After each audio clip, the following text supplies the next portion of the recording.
Hello YouTube family, आजच्या व्हिडिओमध्ये बघणार आहे आपण kitchen tips.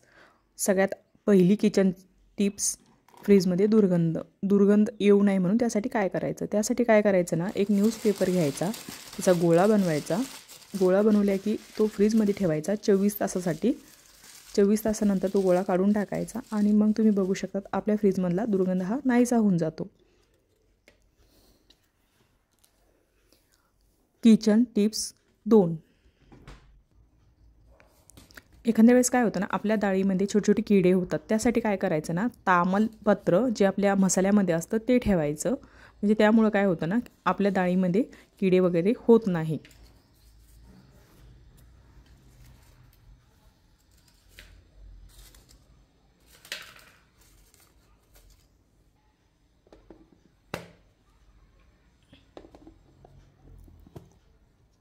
Kitchen tips 3।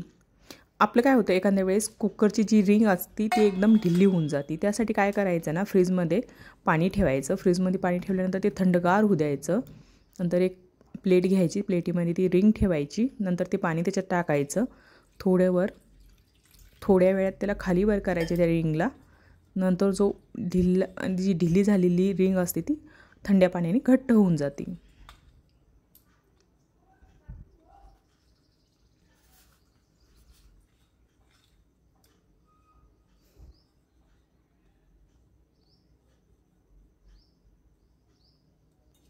Kitchen tips 4।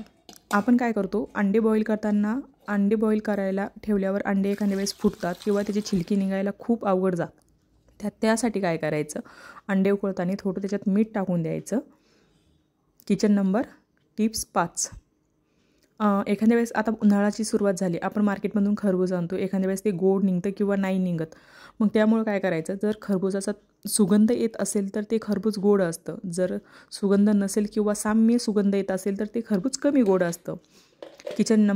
Tips 6।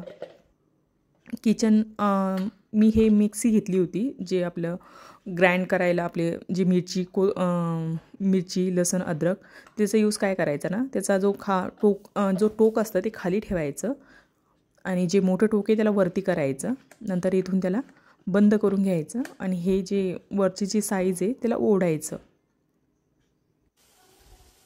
Tips 7। आपलं काय होतं, आता उन्हाळ्यामध्ये एखाद्या वेळेस पोळ्या वगैरे कडक होतात। त्यासाठी काय करायचं ना, कोमट पाण्यामध्ये थोडं मीठ घालायचं। मीठ घालून पीठ मळून घ्यायचं।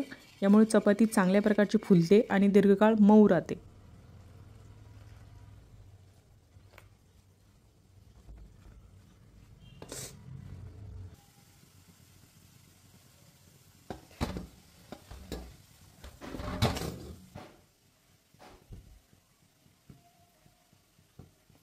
Kitchen tips 8। मासिक पाळीत जास्त रक्तस्राव झाल्यामुळे होणाऱ्या लोहाची कमतरता दूर करण्यासाठी महिलांनी आवळ्याचा मुरब्बा नक्की सेवन करा।